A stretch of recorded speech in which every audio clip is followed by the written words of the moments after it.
Hola muchachos, ¿cómo están? Mi nombre es Richard, soy estudiante de la Facultad de Ciencias de la Salud. El día de hoy vamos a avanzar un tema que es la columna vertebral. El contenido de este video está hecho directamente del libro de los prefacultativos. Así que sin más preámbulo, comencemos. Primero vamos con la introducción. La columna vertebral, también llamada raquis o espina dorsal, tiene una longitud de 71 centímetros en el hombre y de 61 centímetros en la mujer.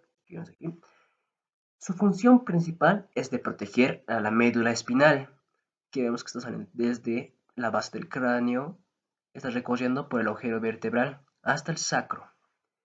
También va a servir de soporte a la cabeza y se va a articular con las costillas.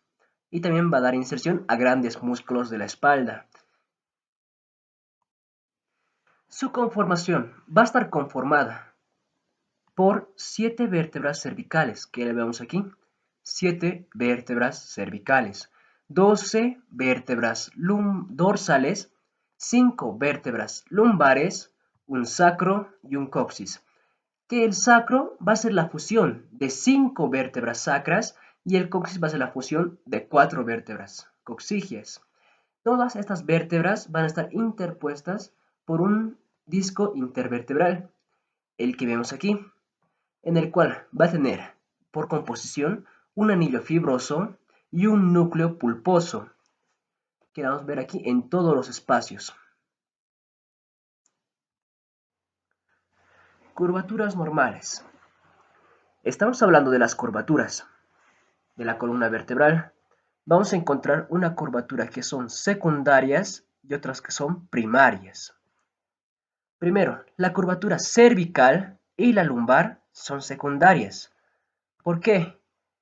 Porque se desarrollan a partir, después del nacimiento, es decir, conforme a lo que vamos creciendo. Van a ser cóncavas hacia posterior y convexas hacia anterior.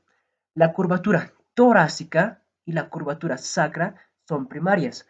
¿Por qué? Porque en estado fetal o cuando nacemos vamos a estar con esta misma curvatura en toda la columna vertebral. Tipo así. En la cual va a ser cóncava hacia anterior y convexa hacia posterior. Vamos a encontrar que igual cada vértebra va a tener una característica. Primero vamos a ver la característica que tienen todas las vértebras. Primero, la vértebra va a presentar un cuerpo, que todo es esto que vemos aquí, un cuerpo vertebral, un agujero vertebral, los pedículos que encontramos aquí, que van a ser dos, las apófisis transversas, que encontramos estas largas de aquí, las láminas, que vemos estas, y las apófisis espinosas, que es una larga de forma recta, que va hacia posterior.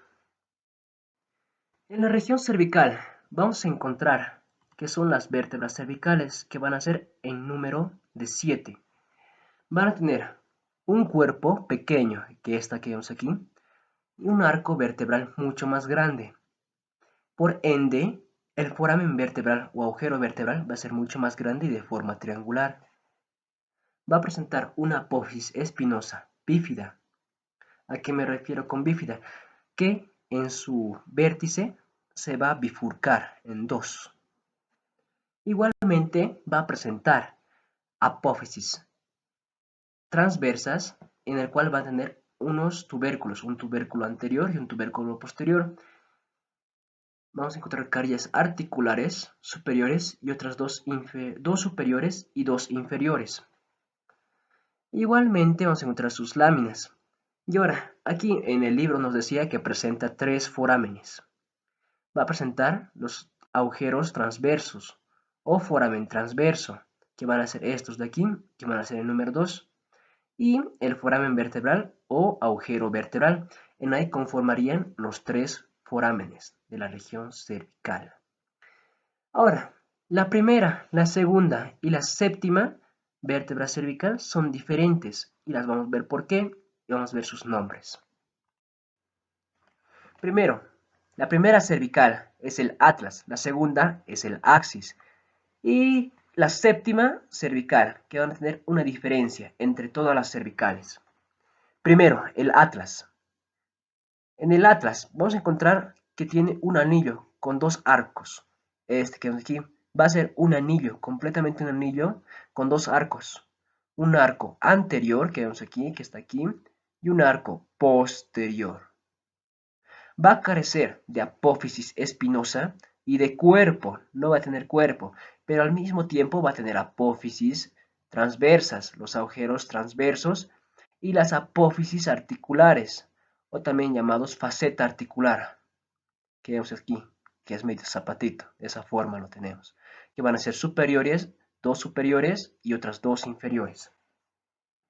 Segunda vértebra cervical, que es el axis.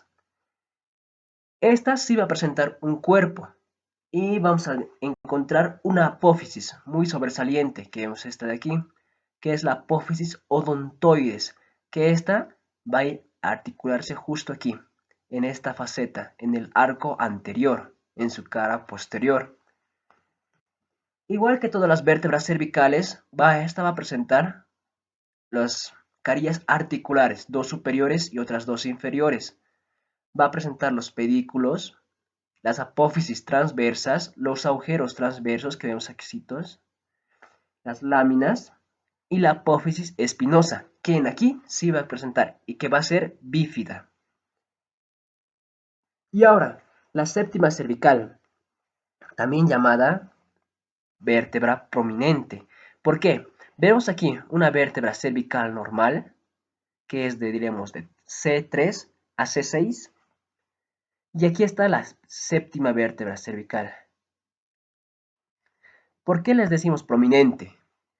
Porque aquí encontramos su apófisis espinosa, que va a ser más larga. Se va a parecer a una apófisis espinosa de una vértebra torácica. Y que ya no va a ser esta bífida. ¿A qué me refiero con bífida? ¿Ven aquí? Esto es la separación de la apófisis espinosa. Esto se llama bífida. En la región torácica, vamos a notar que las vértebras torácicas van a ser en número de 12. Van a ser mucho más grandes y mucho más resistentes. Van a presentar un cuerpo en el cual nos diferencia de las demás vértebras. ¿Por qué? Porque va a tener dos carillas articulares superiores, dos carillas superiores y otras dos carillas articulares inferiores, en el cual va a venir a insertarse o articularse la cabeza de la costilla, que vemos aquí.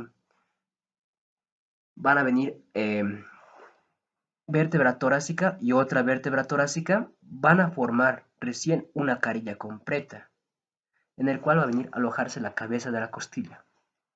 Va a presentar al mismo tiempo pedículos, sus carillas articulares, dos superiores y otras dos inferiores. La apófisis transversa, en el cual igual va a estar caracterizado por tener una carilla articular para el tubérculo de la costilla, en el cual vendría justamente aquí. Para cada vértebra, su costilla, más o menos decir así. Igualmente, su apófisis espinosa va a ser mucho más larga, va a ser oblicua, de arriba hacia abajo, y más puntiaguda y sobresaliente en la espina dorsal. En la unión de vértebra más vértebra, diríamos una vértebra torácica de T1 y T2, van a formar recién esta. Diríamos que es la vértebra T2 y esta es la vértebra T3. Entre las dos van a formar aquí recién, como hemos dicho, una carilla, en el cual va a alojar la cabeza de la costilla, en el cual va a tener la costilla una cabeza, cuello y tubérculo. El tubérculo corresponde a la apófisis transversa de la propia vértebra en la cual se articula. Igual vamos a encontrar que los pedículos van a formar aquí un agujero. Este de agujero de aquí, que es el agujero de conjunción, muy importante a recordar. En las vértebras torácicas, en la torácica 1, torácica 11 y torácica 12, van a presentar una diferencia, que ellas van a articularse con su propia costilla. Es decir, que torácica 1 va a tener igualmente dos carillas articulares, pero torácica 1 o solo va a presentar, solo va a articularse con su propia costilla.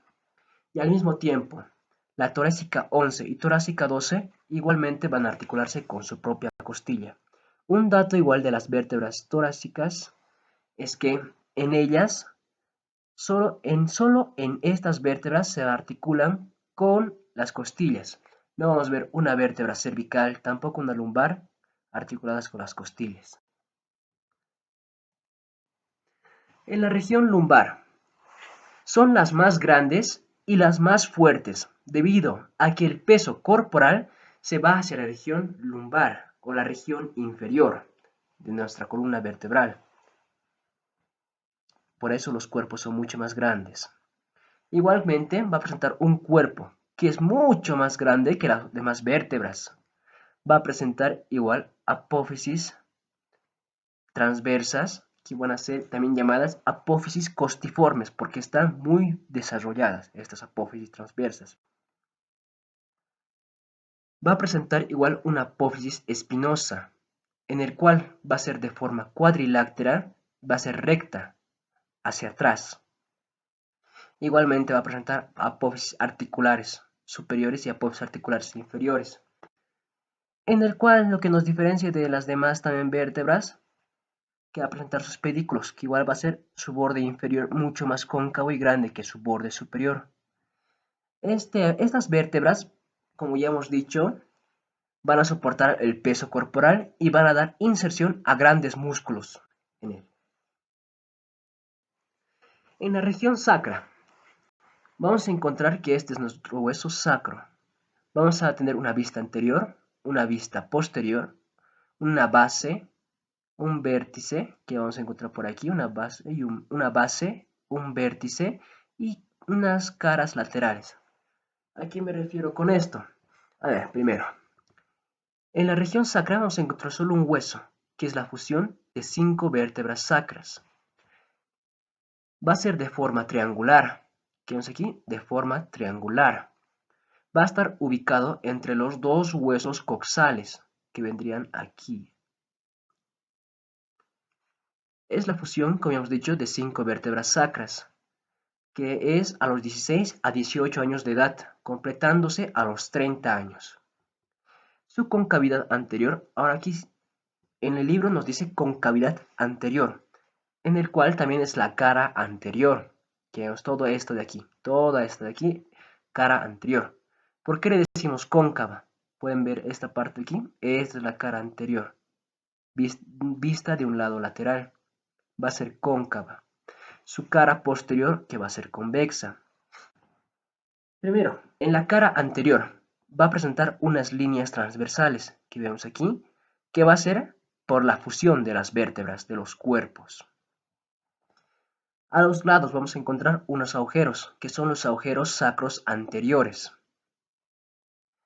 En la vista posterior vamos a encontrar la cara posterior del sacro, en el cual vamos a encontrar una grande cresta, la cresta sacra media, que igual la vemos aquí, es esta, toda de aquí. La cresta sacra media, en el cual igual a los lados vamos a encontrar los agujeros sacros posteriores. Son los agujeros, igualmente, los agujeros sacros anteriores se comunican con los agujeros sacros posteriores, así para que no haya una confusión. En la base, primero, vamos a encontrar una vista superior, también llamada promontorio. ¿Por qué? Porque va a estar formada por las apófisis transversas de la primera vértebra sacra, por el cuerpo de la vértebra sacra, por su conducto o agujero raquídeo y por su apófisis espinosa, que va a formar parte de la cresta sacra media. Vamos a encontrar igual que va a tener caras laterales. Vemos esta parte de aquí, que va a ser la apófisis articular, no de la fusión, sino que va a tener esta misma llamada, va a tener un nombre que es la apófisis auricular, ¿Por qué? Porque tiene la forma de una oreja, que va a articularse con los huesos ilíacos, o con la pelvis, más propiamente dicho, o con los huesos coxales. Vemos aquí, en este hemos cortado aquí al sacro y vemos aquí el conducto todavía, el conducto raquídeo. En la región del coxis. En la región del coxis va a ser formado por 4 vértebras coxígeas. Va a ser la fusión, que va a fusionarse a los 20 o 30 años de edad. Igualmente tiene la forma de un triángulo, con una base y un vértice. En la base se encuentran las astas del coxis, que vemos aquí, que van a ser 2. Y también vamos a encontrar estas apófisis, las apófisis transversas de la primera coxigia. Vemos aquí, primera coxigia, segunda coxigia, tercera coxigia y cuarta coxigia. La quinta coxigia puede ver y puede que no. En su vértice vamos a encontrar el ápice del coxis. ¿Por qué les digo esto? En su base va a articularse también con el vértice del sacro, que va a venir tipo así. ¿Por qué el coxis tiene esta forma y las apófisis transversas casi han desaparecido de aquí? Antes se decía que la región coxigia era como provenientes del mono, esta era nuestra cola, supuestamente, o también dicha así, que es una cola rudimentaria. Y con eso concluimos el video, muchachos. Espero que les haya gustado y